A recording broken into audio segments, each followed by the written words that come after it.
Welcome, world, to Life, Love, and Wellness Global, a worldwide wellness movement. I am Reverend Sandy Rogers, and as the creator of this historic event, it is my pleasure to welcome you. We come together to bring you this historic event. We have practitioners, holistic practitioners. We have medical doctors. We have spiritual individuals. This event is so lovingly dedicated to my mother, Mrs. Barbara Dean Brown. And my mother taught me like 40 plus years ago about the importance and the meaning behind herbs. And she would always say, we don't know what they putting in those pills, so you better not, get hooked on prescription drugs. And so we listened to Mom, but not all of us paid attention. My sister, bless her heart, was diagnosed recently thereafter with asthma, and she was prescribed prednisone, which is a very powerful steroid. And my sister actually got hooked on steroids, like someone out on the street kind of hooked, like on heroin or crack or something like that. And so my mom and my sister are both on the other side, living in the other dimension, but they're upholding me, and this is dedicated to their memory. So we don't want to come and make you change your mind about what you're doing. We just want to provide information to you, something different, so that you have options to choose from, so that you're not stuck. Because the environment that we now live in, the fast foods, the toxins in the air that we breathe and in the water that we drink, and the processed foods, and all of that is causing havoc on this precious body temple. So God created our bodies to heal themselves, but they can only heal themselves when they're fed and they're nourished and they're stress-free. And so the 60 or so or more experts that we have are bringing you this worldwide wellness movement in an attempt to share their testimonies and their information with you. So we have from age 14 on up. I don't even know what the oldest age is. I think 88 or something. So you see, that's a wide range of knowledge that we're bringing you. And so we hope that you come and that you get all the knowledge that you need to affect a positive change on your life, and share this with others. It's free, it's online, and so we're just so thankful that you decided to be a part of our listening community, the viewing community, and we certainly appreciate you for giving us your time of day and your energy and your efforts to being with us and to being a part of this historic event. We have pulled together people of color for you, by you, right? So we want to make sure that you understand that we too, melanated people with color, can enjoy, practice, and participate in some of these modalities that others have been doing for centuries, and that is pretty new to our community. So we talk about Qigong, we talk about meditation, yoga, spiritual work from a different perspective than religion. So we talk about the spirituality aspect. We talk about abuse in the families. We talk about all kinds of subjects because we know that in our communities there are layers and layers and layers and layers of stuff that we never talk about that's causing a negative effect on our bodies and its healing process. So we address it, whatever it is, and we hope that you will benefit from the many experts that we have, and that you walk away with lots of knowledge and lots of new information, and that you become fully empowered to share information with others. So thank you for being with us. We love you and we bless you, and we look forward to doing this again. But thanks for being here with the first one. We appreciate you. Life, love, and wellness. Life, love, and wellness.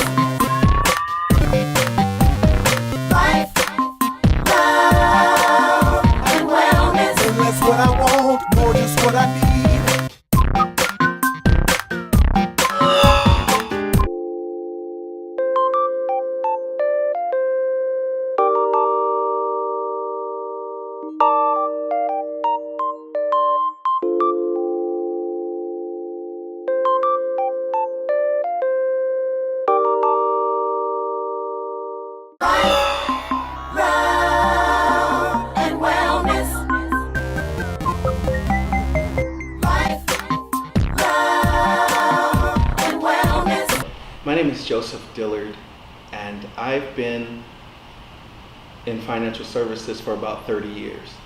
Now, financial education is so important to me because I graduated from Northwestern University with a degree in economics. After I graduated, I got married. Actually, I got married before I graduated. And something that I discovered is that my degree in economics did not teach me how to manage money. Shortly after graduating, I went into financial services. I worked in retail banking, and again, I realized that working in retail banking did not teach me about financial education. My wife and I struggled with debt. We didn't have the knowledge. We ended up having 12 credit cards. So at a very, very young age, we had lots and lots of debt and just struggled. We just didn't know what to do. As you may know, a lot of us don't learn how to manage our money from our parents. We don't learn how to manage money in school. Therefore, as a result, we suffer. We suffer and do the best we can. We learn from celebrities who really don't teach us. They kind of show us, but they don't teach us. We learn from the media, who again, they don't teach us. They do a good job of supporting corporations that tell us. And also, unfortunately, we don't really learn from banks. We make a lot of mistakes from banks. So being in the financial services industry so long, what I learned is a lot of people, especially in the communities of color, suffered because of the lack of financial education. I noticed that a lot of us were getting a lot of NSF fees, non-sufficient fund fees. What was happening is I tell them, you are giving away money. And that's exactly what was happening. They would spend more than they had in their accounts, and unfortunately, a lot of them would willingly pay fees.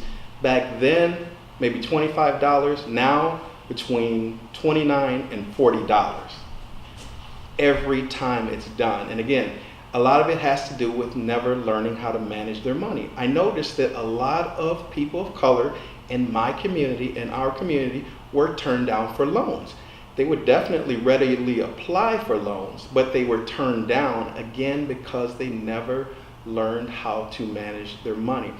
After being in financial services for a while and realizing this, I decided, what can I do?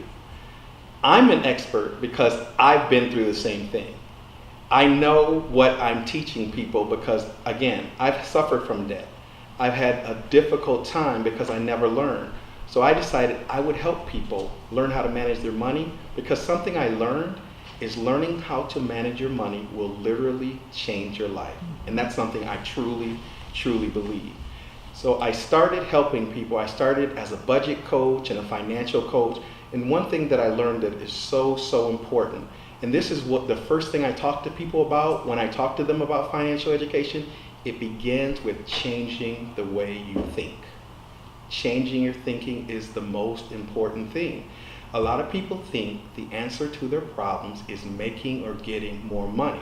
The thing is, if you don't change your thinking, if you're making $10,000 a year, $20,000 a year, $100,000 a year, and you double that, if you do not change your thinking, you will just spend it or waste it away. So I talk to them about changing the way they think, and it's so crucial. It is so crucial. And I always tell them there's a statistic, or there's something that says that even people who have a PhD and make over $100,000 can be in money trouble. So it's not the level of education, it's not the amount of money. Also, there is a documentary on athletes I love, not to make fun of them, but ESPN does a 30 for 30. It's called 30 for 30 Broke. And it's about athletes who, over their careers, maybe made hundreds of millions of dollars and ended up broke. How could that happen, you say? How can you're thinking, give me some of that money and I won't have a problem. Well, if you were taught to spend more than you make, then you're going to be broke. So if you make 100 million and spend 125 million, you're broke. So that's why I always tell people, it's not how much money you make, it's what you do with the money you make. That's what's important. Now after that, I have people track what they spend, because a lot of times people don't know where their money's going. In fact, I had a client, one of my favorite clients, him and his wife made over 6 figures, and they came to me and they were getting ready to walk away from their house. They were just saying, we don't know what to do. We have we can't make our mortgage payments. And they came to me. I went through the process with them to introducing what I do, looking at their goals, looking at their financial situation, and we looked at them. And because of my knowledge in financial services, first I helped them to refinance their mortgage, rather to modify it, so they ended up with lower mortgage payments. Then I had them track their spending so they could see where their money was going. Because I'm thinking, just like a lot of people do, you're making over 6 figures, but you have no idea where your money's going. But that is very, very common for a lot of people. So what they would do is track their spending for 2 weeks. One of the biggest problems is eating out. And I say it's a big problem because people have no idea how much money they spend eating out. And this couple probably spent $500 to $700 a month eating out.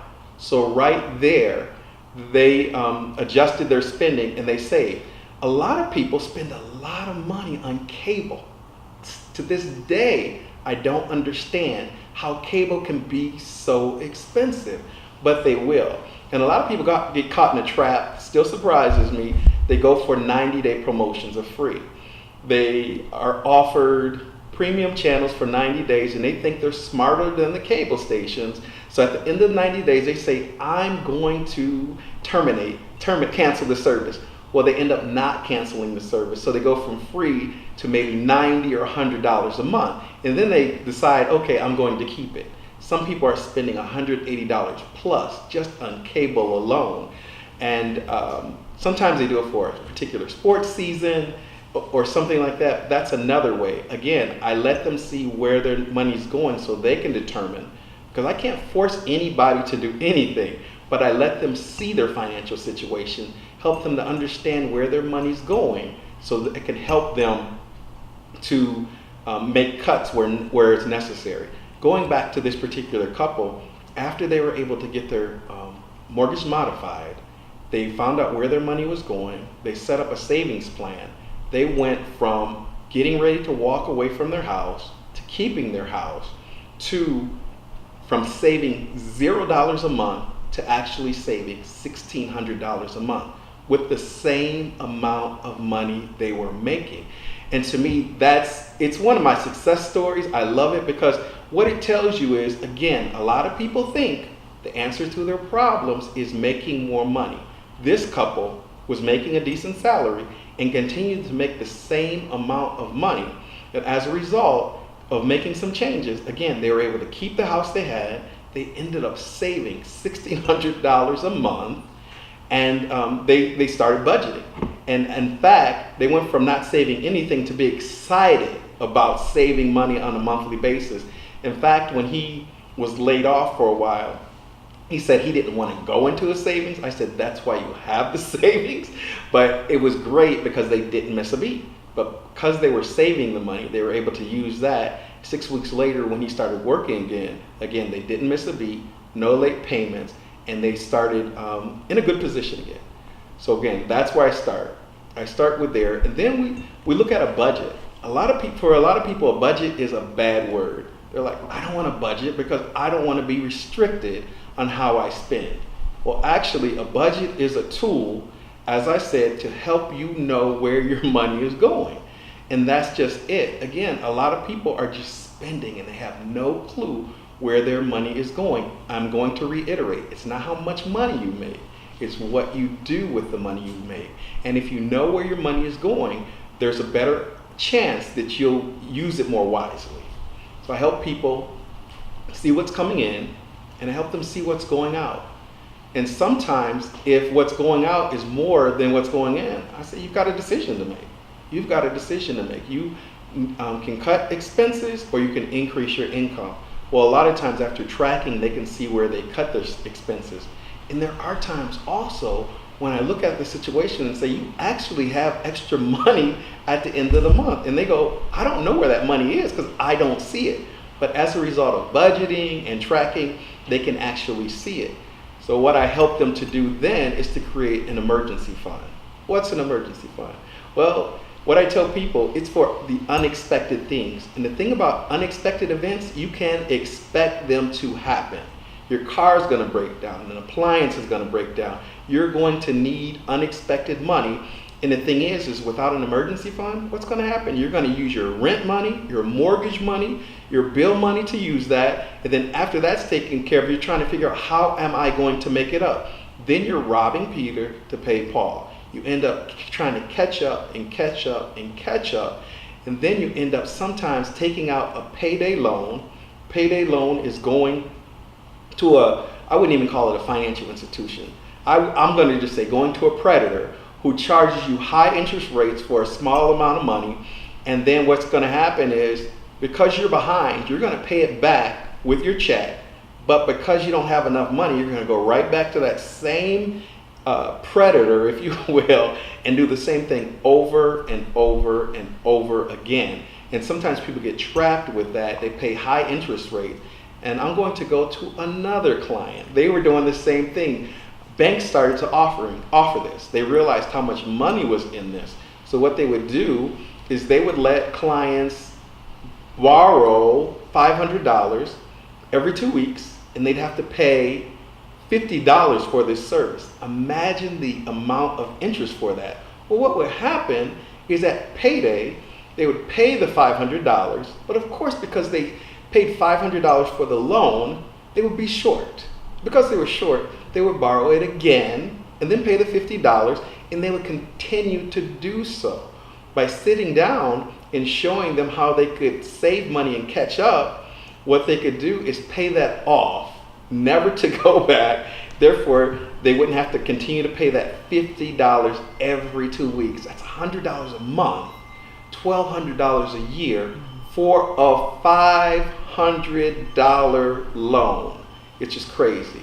But again, what people don't know can definitely hurt them. And it puts them in a position where they seem hopeless and they don't know what to do. And it happens a lot. And as a result, too, people get depressed. Financial worry, financial problems is one of the biggest causes of divorce. One of the biggest causes. Can you imagine? All you're doing is worrying about money. There's very few people who are happy when they're worried about bill collectors. There's very few people who are happy when they don't know how they're going to pay their bills. You put a spouse into that situation, maybe blame and something going on, and on top of that, people have different spending habits. People value money differently. You might, a lot of times, like we say, opposites attract. You might have a spender who's attracted to a saver, and that happens. And as a result, if you have debt, it can be a recipe for a very, very unhappy marriage. So again, learning how to understand and budget and things like that can lead, I don't guarantee it, but it can lead to a happier relationship. Now, I get that the media targets certain populations of people with the new iPhones or the new electronics, Yes. the new designer shoes, or whatever the beauty industry says that we have to be pretty. Yes. And so we got all of this money that's coming out because we're still wanting to identify ourselves as being. So you finish that sentence for me. Goodness. Oh my goodness. What a sore subject. I'm 52 years old, so I lived through the 80s, the bling bling, conspicuous consumption. It was all about how you looked. And in our community, we bought into that big time. Even before then, I remember growing up in the 70s, it was so important to have a Cadillac or a Lincoln. It was so important to have brand names. I grew up, my parents, there were 12 of us. So I didn't even know. I knew we didn't have a lot of money, but I didn't know we were poor until people started making fun of the clothes we wore that came from Goodwill. I didn't know that. But a lot of people took that to another level. And because they were poor, as soon as they started working, they wanted to look like everybody else. So they bought into buying brand names. And yes, because of that, the media, the marketing picked up on that, and they knew how important brand names are in our community. And unfortunately, we manipulate each other with the same messages, which is so unfortunate. We look good, but unfortunately we're not building wealth. We look good, but unfortunately a lot of times we're not buying things that will increase in value. We are consumers more than we are owners. And that's very sad, because what we do is we carry it on from generation to generation to generation. And we say, at least I look good. But unfortunately, as I started in the beginning, we don't learn we learn messages from our families, from our parents, but unfortunately, those messages aren't productive. Those messages don't help us learn how to save money, to learn how to keep debt low, to learn how to prepare for retirement. Those messages really teach us to live for the here and now. And I'm going to go into another sore subject for me, and that is life insurance. The reason, because within the last 2 or 3 years, each of us has probably seen a post asking somebody to contribute to GoFundMe. Now, I feel very sorry for the family and their loss. However, if that person had either been educated or paid attention when life insurance was available, not only could they have saved their family some grief, but they could have set them up. There was a very sad story I remember. It was very unfortunate. A gentleman was breaking up a fight and he was killed. Later on, found out that he and his wife had 7 children, 2 income home, and he didn't have any life insurance. As a result, they had to find money to bury him. Well, they couldn't afford to live in that house anymore. That's very sad. And the thing is that's why the financial education is so important. In saving money, interest is so important, the rate of interest we receive.